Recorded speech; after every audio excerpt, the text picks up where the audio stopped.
Kalimat, kalau Bu Titi ambil definisi dari buku bahasa Indonesia untuk mahasiswa, kalimat itu didefinisikan sebagai suatu bagian yang selesai dan menunjukkan pikiran yang lengkap.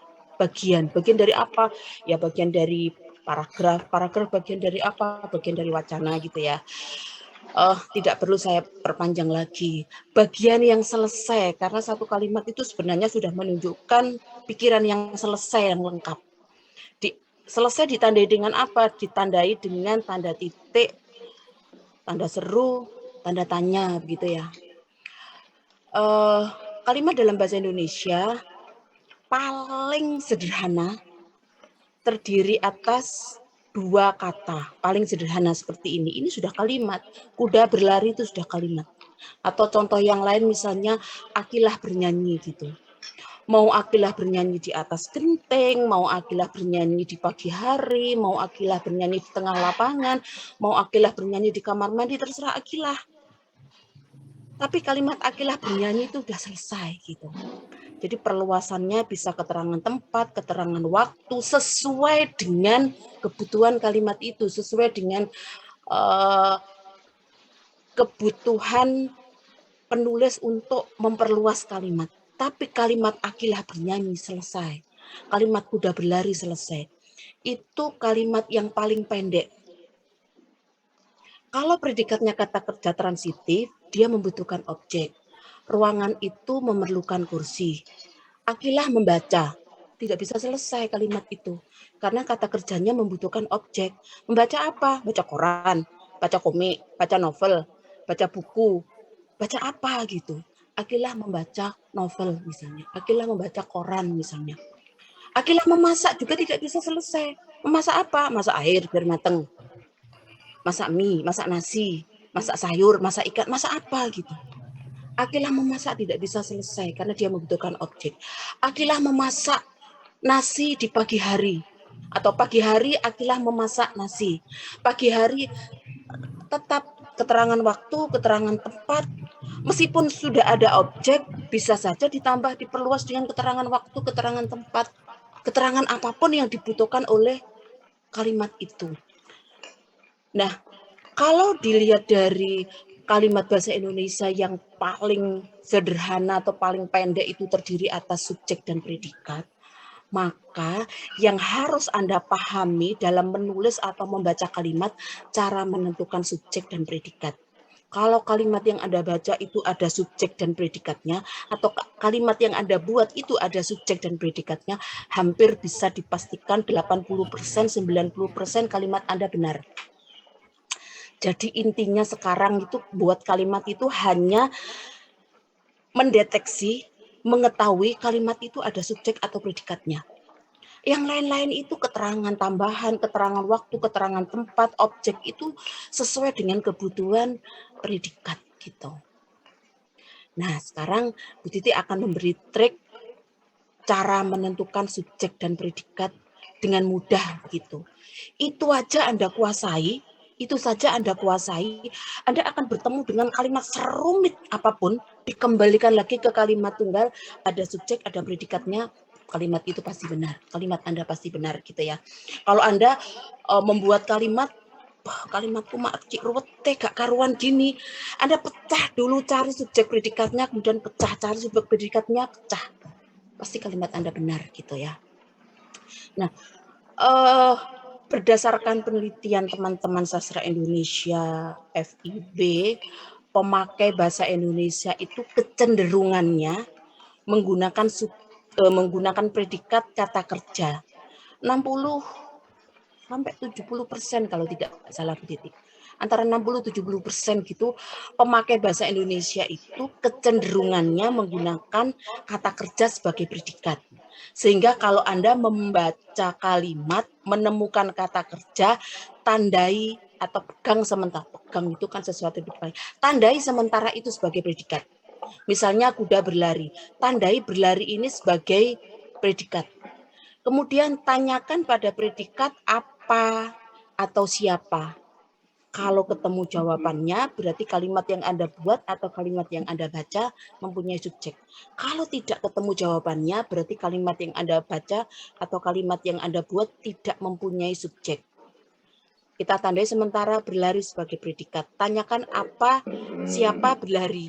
Ada jawabannya kuda. Berarti kuda ini subjek. Ini tadi kan ditandai sementara sebagai predikat. Tanyakan pada subjek, mengapa atau bagaimana untuk mendapatkan jawaban benar itu predikat. Mengapa atau bagaimana kuda berlari. Jadi benar berlari itu predikat. Dengan cara seperti itu, setiap Anda baca dengan menandai seperti itu, kalau seperti, Bu Titi ini kan sudah tidak perlu ditandai, kan saya sudah tahu kalau kuda itu subjek, berlari predikat. Ini untuk membuktikan saja, kemudian untuk berlatih kalau Anda ketemu dengan kalimat yang menurut Anda rumit, cari subjek dan predikatnya. Kalau tidak ketemu subjek dan predikatnya, kalimat itu pasti salah gitu. Ruangan itu memerlukan kursi. Kita tandai sementara memerlukan itu sebagai predikat. Tanyakan pada predikat apa atau siapa. Apa atau siapa memerlukan kursi atau memerlukan bla bla bla. Bisa memerlukan lemari, bisa memerlukan meja, bisa memerlukan lampu, bisa memerlukan kasur, bisa memerlukan tempat tidur, bisa memerlukan apa saja gitu kan. Ada jawabannya ruangan itu, berarti ruangan itu subjek. Tanyakan kembali pada subjek untuk mengecek apa benar ini predikat dengan pertanyaan mengapa atau bagaimana. Mengapa ruangan itu atau bagaimana ruangan itu memerlukan bla bla bla. Berarti benar memerlukan itu predikat. Jadi ada dua cara menentukan subjek dan menentukan predikat. Kemudian yang ketiga, kalau ada ini atau itu, hampir bisa dipastikan yang ada di depannya itu subjek. Jadi kalau ada ini dan itu tidak perlu mendeteksi subjek. Berarti ini subjeknya, tinggal mendeteksi predikat mengapa atau bagaimana. Trik yang ketiga. Trik yang keempat, jangan ada kata depan di depan subjek. Kalau ada kata depan di depan subjek, berarti kalimat itu tidak mempunyai subjek.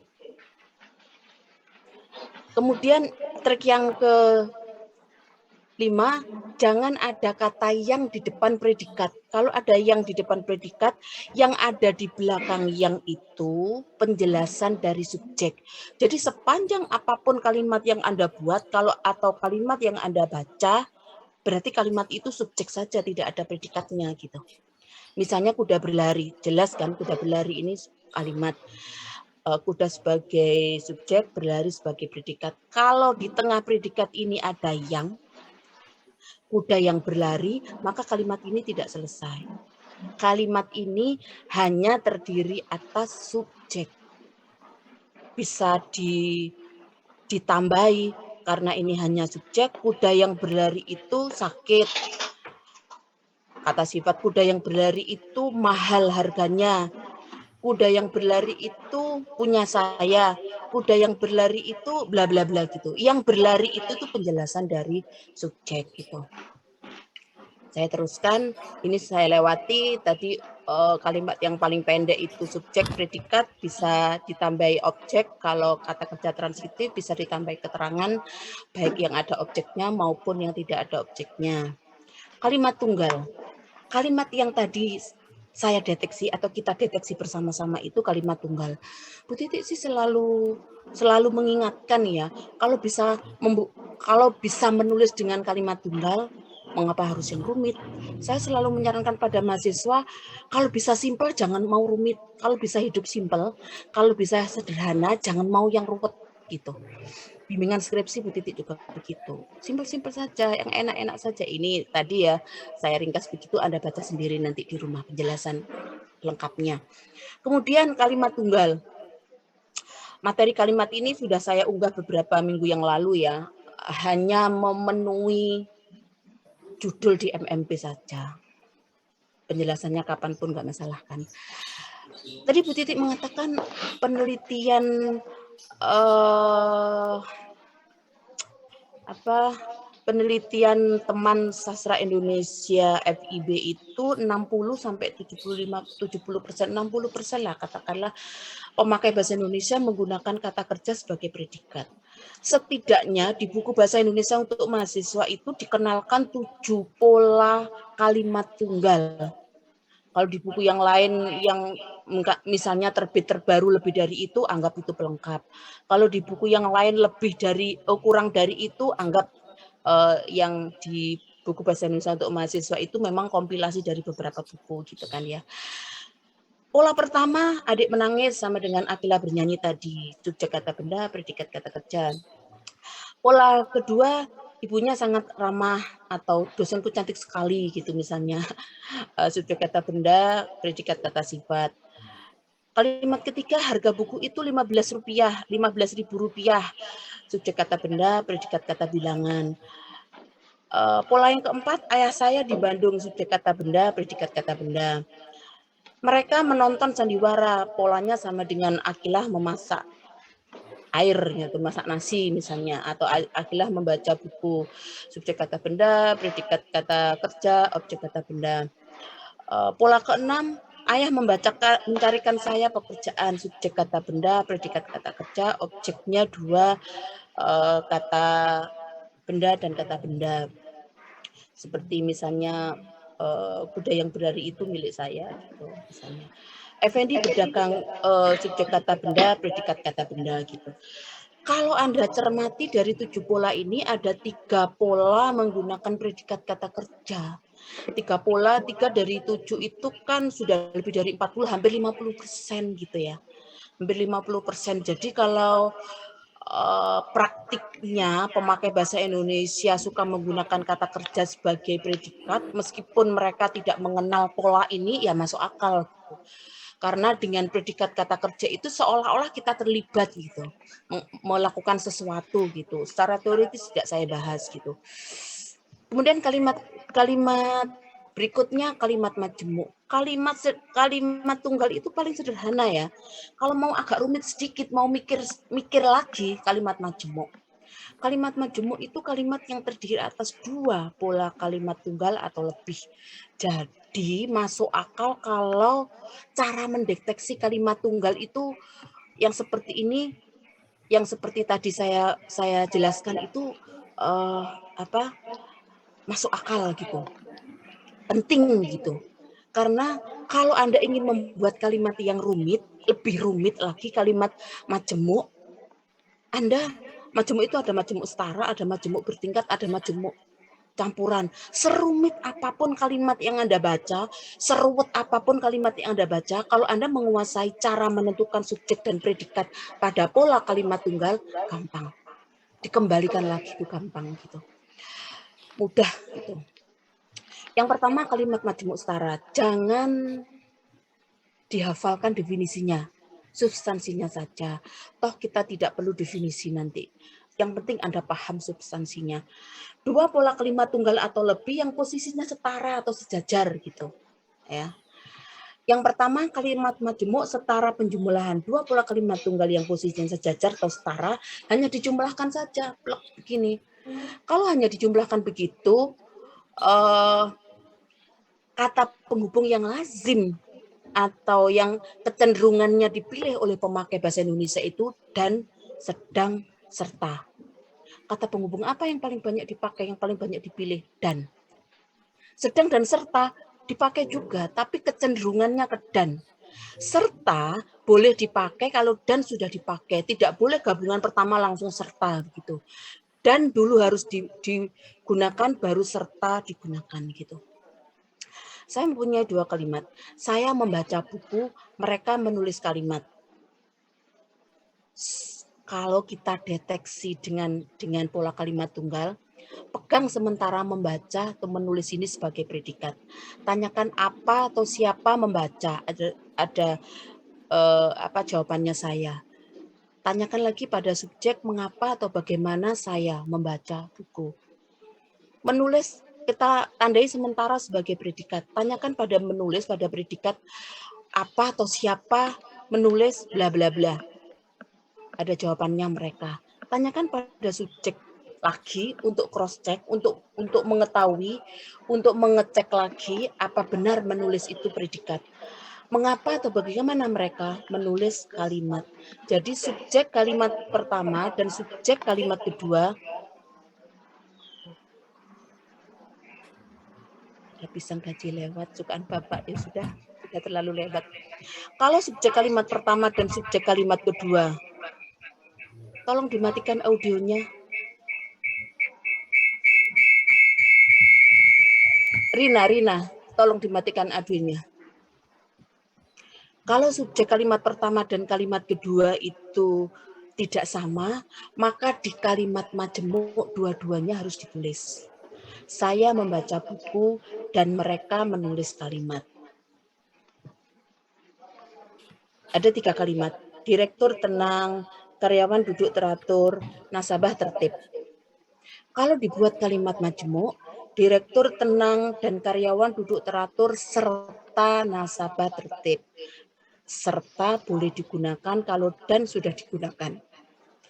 Atau dengan cara yang kedua, direktur tenang, karyawan duduk teratur, dan nasabah tertib. Waktu kita membicarakan EYD, tanda baca, Bu Titik menambahkan ini nanti akan kita bahas ulang di kalimat ini salah satunya untuk memisahkan bagian kalimat satu dan kalimat yang lain di kalimat majemuk setara kalau yang ini. Kemudian kalimat majemuk setara pertentangan, dua pola kalimat tunggal atau lebih posisinya sejajar, substansinya ada yang dipertentangkan gitu. Kalau pertentangan seperti ini, kata penghubung yang lazim dipakai pemakai bahasa Indonesia, tetapi, namun, sedangkan, melainkan. Kata penghubung apa yang paling sering digunakan? Tetapi. Apa namun, sedangkan, dan melainkan tidak digunakan, tetapi, titik menggunakan tetapi juga. Tetapi yang paling sering dipilih itu tetapi, gitu ya. Adiknya tinggi, kakaknya pendek, gitu. Kalau dibuat kalimat majemuk setara pertentangan, ini kan pertentangan ya antara tinggi dan pendek, cantik dan jelek, misalnya hitam dan putih, misalnya seperti itu. Adiknya tinggi tetapi kakaknya pendek. Adiknya tinggi sedangkan kakaknya pendek. Adiknya tinggi namun kakaknya pendek, boleh saja. Tetapi, titik menggunakan tetapi lagi. Yang paling sering digunakan itu tetapi. Kalimat majemuk setara perurutan. Dua pola kalimat tunggal yang posisinya sama, substansinya diurutkan.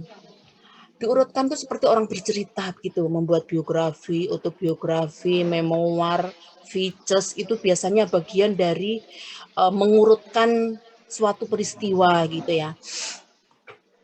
Atau pembawa acara biasanya juga mengurutkan suatu peristiwa ya. Kata penghubung yang lazim dipakai atau yang kecenderungannya dipilih oleh pemakai bahasa Indonesia itu lalu kemudian Bu Titik, sorry maaf Bu Titik ingat belum minum obat, nanti kalau lewat lupa ya, biasa orang tua kan kecenderungannya ada sakit dikit.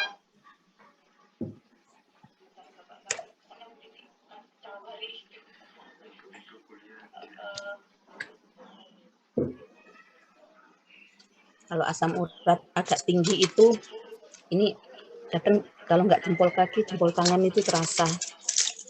Karena sudah nyimpen obat dan obat saya itu selalu jadi Bu Titi itu orangnya kalau menempatkan barang itu tidak pernah berubah. Jadi meskipun saya merem itu saya tahu air botol saya di mana, obat saya di mana gitu.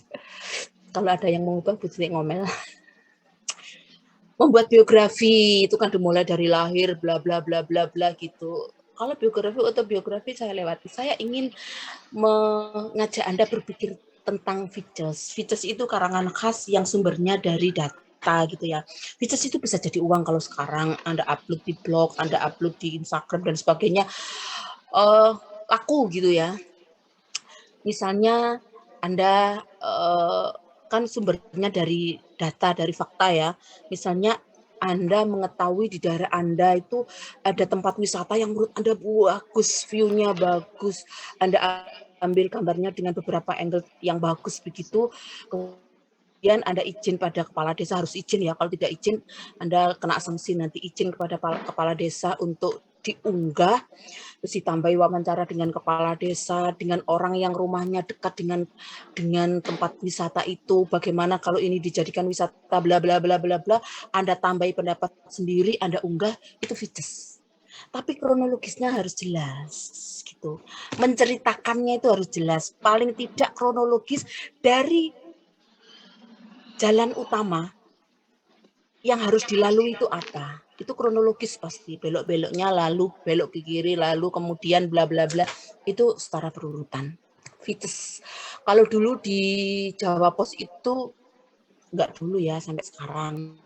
Hanya sekarang kan Bu Titi sudah tidak langganan koran, tidak ada yang baca. Sekarang itu langsung televisi dan HP atau tab gitu. Terus kemarin sih di kampus masih, kalau di kampus masih langganan. Kalau di rumah sudah tidak ada yang baca, jadi Bu Titi biar tidak mubazir gitu. Di halaman Jawa Pos, baik Jawa Pos atau Radar Jembernya, di bagian bawah halaman depan itu pasti fitness. Selalu fitness di situ. Misalkan ada kejadian yang hujan hari apa itu puting beliung, yang di jalan Ayani ada yang roboh dan sebagainya, itu Jember ada yang mobil ketimpa, itu kan fakta ya. Kemudian kalau sekarang Anda kupas lagi dengan pendapat Anda, dengan pendapat orang-orang yang jadi saksi, orang yang punya mobil, orang yang terlibat menyingkirkan, bla bla bla, itu jadi fitness gitu ya. Fitness itu tidak terbatas pada harus on time, harus peristiwa kemarin disiarkan hari ini itu berita. Tapi peristiwa kemarin disiarkan hari ini, siaran hari ini atau berita hari ini Anda olah lagi dengan wawancara, dengan data baru, dengan bla bla bla, dengan pendapat Anda, pendapat orang, itu jadi arangan khas. Kemudian yang berikutnya kalimat majemuk setara pemilihan, 2 pola kalimat tunggal yang posisinya sejajar, substansinya ada yang boleh dipilih. Misalnya kalau sekarang kan ada kuesioner, Anda boleh milih kuliah daring atau luring gitu, atau kuliah luring gitu kan ya. Itu pemilihan, setara pemilihan. Kalau 2 kalimatnya, Anda boleh mengikuti kuliah luring atau Anda memilih kuliah daring. Jadi Anda boleh mengikuti kuliah luring atau memilih daring. Karena di percontohan itu mungkin di fakultas Anda juga sudah mulai ada, karena diperuntukkan semester 1 dan semester 3 blended gitu ya. Ada yang luring di kampus, kemudian ada yang daring di rumah. Mungkin yang luring di kampus itu lebih banyak yang rumahnya Jember ya. Daring itu yang dari luar Jember dengan persyaratan yang lumayan rumit. Kemudian tidak memindahkan laptop ke ruangan kelas saja, misalnya seperti gini, kemudian Bu Titi ngajarnya di ruangan kelas gitu dengan Zoom begini, tidak. Bu Titi ngajar di ruangan kelas menggunakan laptop, menggunakan LCD, ada 2 kamera, yang satu menyorot ke Bu Titi dan materi, yang satu menyorot ke mahasiswa yang mengikuti kuliah di ruang.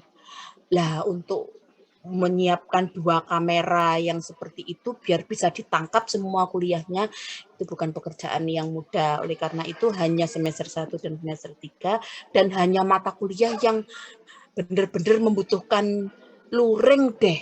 Menurut Bu Titi bahasa Indonesia daring aja nggak apa-apa. Bu Titi lebih suka daring gitu. Sementara ini sebelum aman. Mengapa Bu Titi lebih suka daring? Karena Bu Titi kan sangat membatasi untuk bertemu dengan orang banyak, terutama orang dari luar kota. Bapak kan sakit jantung, tergantung pada oksigen, dan punya komorbid jantung gitu loh ya. Jadi orang yang punya komorbid itu kan tingkat daya tahan tubuhnya agak lemah. Jadi saya selalu mengatakan di kelas, kalau kuliah Bu Titi sementara masih bisa menggunakan daring gitu, saya pilih daring saja. Berikutnya kalimat majemuk tidak setara atau bertingkat gitu. Kalau istilah di buku bahasa Indonesia untuk mahasiswa itu tidak setara, Bu Titi tidak suka dengan istilah itu. Saya beri warna hijau ya. Boleh menggunakan tidak setara, tapi saya tidak suka. Saya lebih suka menggunakan kalimat majemuk bertingkat. Mengapa lebih suka kalimat majemuk bertingkat? Dengan istilah kalimat majemuk bertingkat itu yang nyampe ke kita, ke otak kita, kalimat itu posisinya tidak sama. Ada yang atas, ada yang bawah gitu. Yang atas itu sebagai induk kalimat dan bebas. Yang bawah itu terikat anak kalimat gitu. Kalau yang atas itu dilepas bisa jadi kalimat berdiri sendiri, kalau yang bawah dilepas kecenderungannya tidak bisa menjadi kalimat sendiri. Karena dia terikat, karena dia tidak bebas, karena posisinya di bawah itu. Jadi Bu Titik lebih suka menggunakan kalimat majemuk bertingkat gitu. Kalimat majemuk bertingkat, anak kalimatnya ditandai dengan kata penghubung. Kalimat majemuk bertingkat kan ada induk kalimat dan anak kalimat. Anak kalimat ditandai dengan kata penghubung walaupun, meskipun, sungguh pun, karena, apabila, jika, kalau, dan sebagainya itu tadi ya, agar, supaya, ketika, sehingga, dan sebagainya gitu. Kalau Anda menemukan kalimat seperti itu, ada walaupun, meskipun, dan sebagainya, Anda tandai sementara itu sebagai kalimat majemuk bertingkat. Itu anak kalimat. Tinggal dicari ada induk kalimat atau tidak. Kalau tidak ada induk kalimat, berarti kalimat itu salah gitu. Titik punya 2 kalimat ya.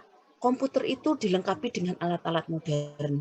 Mereka dapat mengacaukan data-data komputer itu. Kita cek lagi. Dilengkapi, ditandai sementara sebagai predikat. Ini kan ada komputer itu, Bu Titik. Kalau komputer itu berarti kan ini subjek. Tidak usah mencari subjek. Langsung tanyakan pada subjek, apa benar dilengkapi itu predikat. Tanyakan pada komputer itu, pada subjek, mengapa, bagaimana komputer itu dilengkapi bla bla bla. Ditambah modalitas, bisa ditambah subjek, bisa ditambah keterangan waktu, keterangan tempat, keterangan apa-apa gitu ya.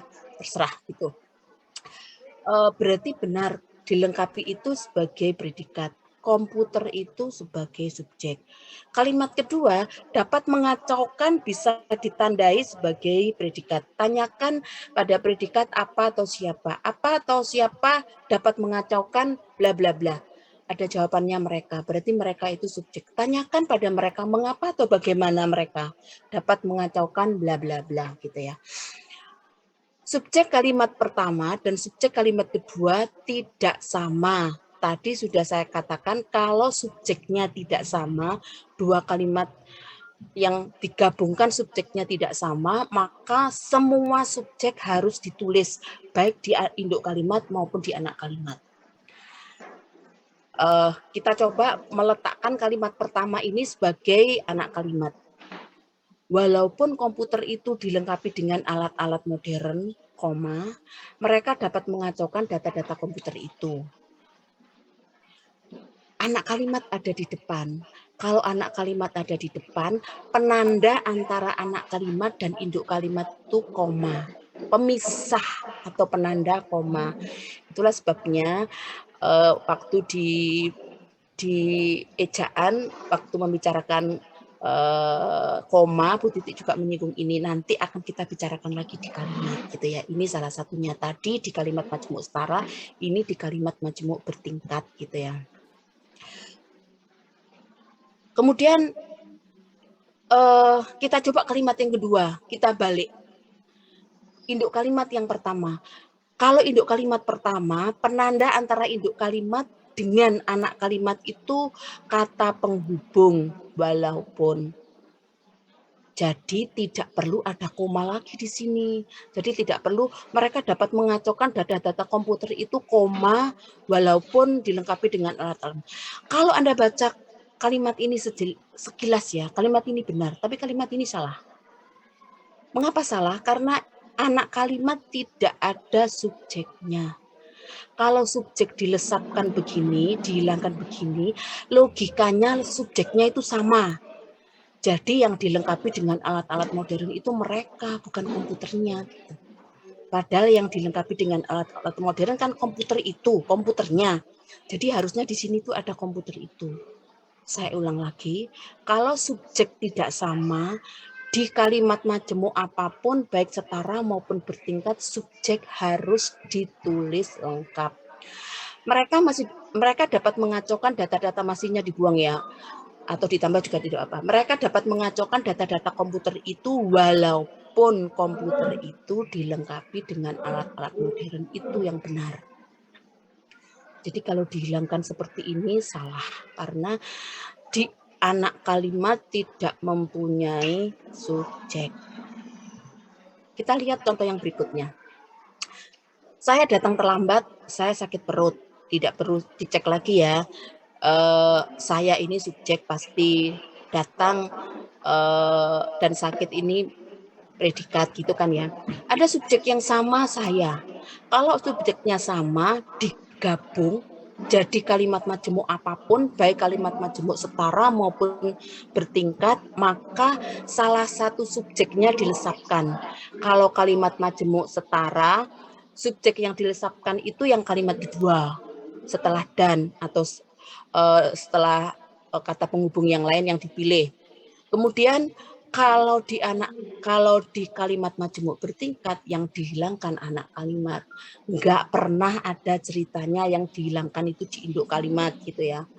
Saya datang terlambat karena sakit perut. Induk kalimat ada di depan. Penanda antara induk kalimat dan anak kalimat karena. Kalau dibalik, karena sakit perut, koma, saya datang terlambat. Kalau ini saya datang terlambat, koma, karena sakit perut, ada dua penanda. Salah. Jadi kalau sudah ada karena penanda anak kalimat, tidak perlu lagi ada kom. Itu tingkat kesalahannya lumayan tinggi. Lumayan tinggi di penulisan kalimat gitu. Atau karena terpaku pada subjek harus ditulis, maka meskipun subjeknya sama, di anak kalimat ini ditulis juga. Ada kesalahannya itu bertingkat-tingkat. Saya datang terlambat, koma, karena saya sakit perut. Halah, gak mikir blas kalau ini. Ya. Prinsipnya, kalau subjek tidak sama, subjek harus ditulis. Baik di kalimat majemuk setara atau bertingkat. Saya ulang-ulang karena tingkat kesalahannya lumayan tinggi.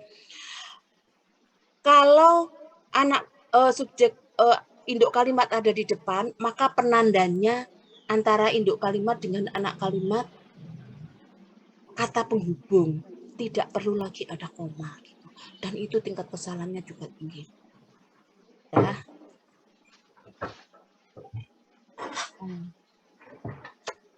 Tidak apa-apa. Anak laki-laki saya nyapu ngepel. Bu Titik bertiga, Bu Titik, Bapak, dan anak laki-laki yang besar. Jadi kalau Sabtu, kalau Minggu gini pasti pagi-pagi nyapu ngepel. Itu enaknya punya anak yang soleh. Kalimat majemuk campuran, kalimat tunggal itu paling sederhana. Agak rumit kalimat majemuk. Kalimat majemuk setara itu rumitnya sedikit gitu. Kalimat majemuk bertingkat rumitnya agak banyak. Kalimat majemuk campuran rumitnya banyak. Jadi kalau Bu Titi menyarankan itu, ya kalau bisa dihindari kalimat majemuk campuran ya hindari saja gitu. Karena yang membuat kalimat itu jelimet biasanya kalimat majemuk campuran. Campuran itu campuran antara kalimat majemuk bertingkat dan setara atau setara dan bertingkat gitu. Karena kalimat majemuk bertingkat itu pasti minimal 2 kalimat dan kalimat majemuk setara itu juga pasti minimal 2 kalimat. Jadi kalimat majemuk campuran itu minimal 3 kalimat atau 4 kalimat atau lebih gitu. Sehingga orang biasanya kalimatnya panjang, bulet, gak iso balik no maneh. Mana kalimat tunggalnya, mana subjek dan predikatnya gitu. Kita mencoba menggabungkan ini menjadi kalimat majemuk campuran. Hari sudah malam, kami berhenti bekerja, kami langsung pulang gitu. Ada 2 subjek yang sama, kami. Jadi ini nanti kalau digabung salah satu harus dilesapkan. Kalau dijadikan kalimat setara, maka setara kalimat yang kedua setelah penggabungan setelah kata hubung yang harus hilang. Kalau dijadikan kalimat majemuk bertingkat, maka anak kalimat yang harus hilang, gitu kan? Nah, kita coba menggabungkan kami berhenti bekerja dan langsung pulang. Jadi setelah kata hubung ini subjeknya dilesapkan karena sama kami. Karena hari sudah malam. Jadi ini kalimat majemuk bertingkat, dan ini penanda kalimat majemuk setara penjumlahan gitu. Jadi induk kalimatnya setara, ada 2 kalimat, kemudian anak kalimatnya 1 gitu ya. Kemudian kalimat terakhir, materi kalimat terakhir, kalimat efektif. Kalimat efektif itu kalau ambil definisi dari buku bahasa Indonesia untuk mahasiswa panjang gitu. Kalimat yang memiliki kemampuan untuk menimbulkan kembali gagasan-gagasan pada pikiran pendengar atau pembaca seperti apa yang ada dalam pikiran pembicara atau penulis. Aduh, panjang. Kalau Bu Titik boleh meringkas, kalimat efektif itu kalimat yang kalau dibaca sama persis dengan apa yang dipikirkan oleh penulis. Kalau didengarkan sama persis apa yang dipikirkan oleh pembicara. Kalau antara penulis dan pembaca tidak sama penangkapannya, kalau yang dipikir oleh pembicara tidak sama ditangkap oleh pendengar, maka kalimat itu tidak efektif. Nah, dosen sastra Indonesia itu hobi mengatakan itu, kalau bimbingan, kalimatmu nggak efektif. Tidak efektif itu seperti apa? Kalimat majemuk dengan ada koma dan karena itu sudah nggak efektif, tidak efektif. Ada 2 subjek ditulis dua-duanya itu juga tidak efektif. Ada 2 subjek yang tidak sama, yang di anak kalimat tidak ditulis itu juga tidak efektif. Ada kata depan di depan subjek itu sudah tidak efektif. Ada kata yang di depan predikat itu tidak efektif. Kalimat tidak ada subjeknya itu tidak efektif. Kalimat tidak ada predikatnya itu tidak efektif. Jadi sebenarnya yang seringkali yang dipikirkan oleh penulis itu kalimat majemuk. Tapi ada koma dan karena bersamaan itu oleh teman-teman sudah dikatakan tidak efektif karena berlebihan gitu ya. Nah, itu contoh-contoh Bu Titi. Selanjutnya Anda cermati lagi nanti materi itu kalau ingin lebih dalam, yang jelas seperti itu tadi, contoh-contoh tidak efektif. Ciri-cirinya ada kesepadanan struktur, keparalelan, ketegasan, kehematan. Ini ciri yang paling lengkap yang ada kalau Anda cermati contoh-contohnya. Ini sama dengan yang dijelaskan Bu Titi, ada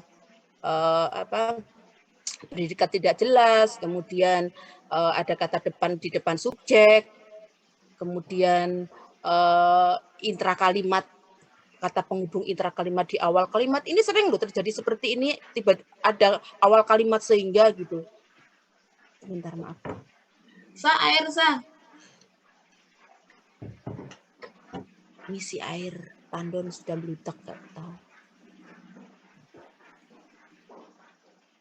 Kemudian tidak ada predikatnya, paralel. Karena paralel ini sebenarnya sama dengan konsisten waktu Bu Titi membicarakan bahasa Indonesia ragam ilmiah, makanya saya lewat ini. Kalau Anda cermati, pengecatan tembok, memasang penerangan, menguji sistem pembagian air, pengaturan tata ruang. Bu Titi pernah menjelaskan kalau Anda ingin memberikan seperti ini, sekali lagi saya ulang, kalau mau awalan semua,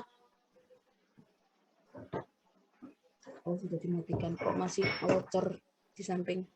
Kalau mau awalan semua, kalau mau ber semua, kalau di semua, kalau mau semua, insya Allah aman gitu.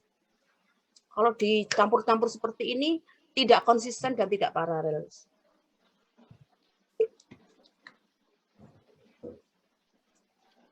Salah satu penyakit dosen itu radang tenggorokan karena ngomong terus tegas. Ketegasan itu ada di penonjolan awal kalimat, urutan yang logis, nanti bisa Anda baca sendiri ya.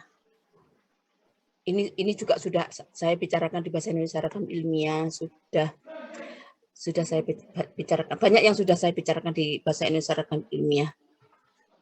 Ada yang lucu, kalimat yang terakhir ini, logis. Logis ini sebenarnya sudah saya bicarakan di bahasa Indonesia ragam ilmiah, tapi logis di ragam bahasa Indonesia ragam ilmiah itu pilihan kata. Kalau ini logis strukturnya, struktur kalimat atau penempatan ide pokok kalimat di penonjolannya itu tidak logis.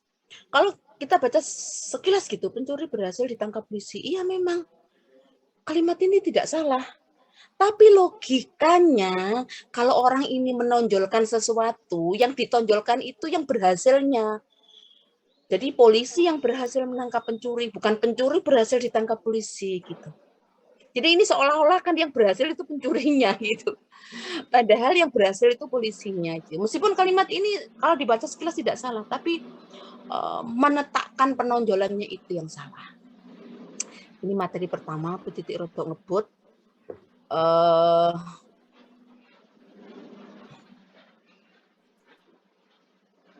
Bentar, saya tutup dulu.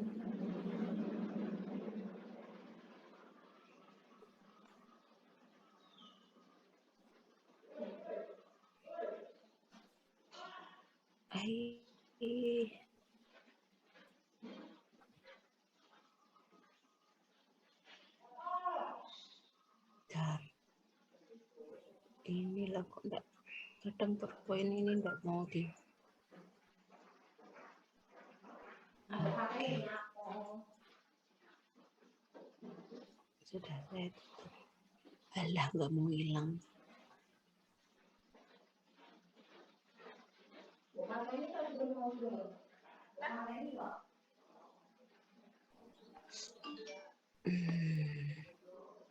Materi bahasa Indonesia.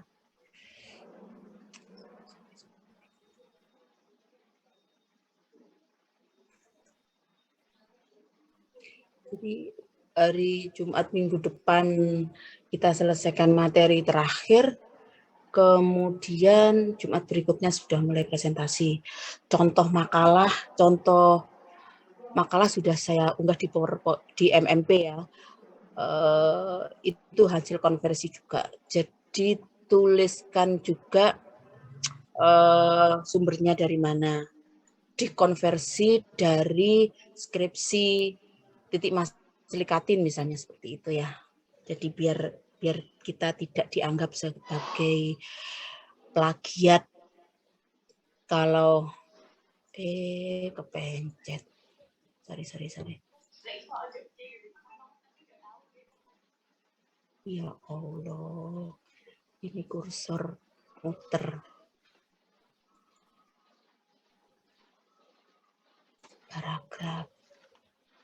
Paragraf ini juga tidak saya bicarakan lengkap ya, yang lain-lainnya bisa Anda baca. Saya ingin poin-poin penting saja untuk paragraf yang saya sampaikan pada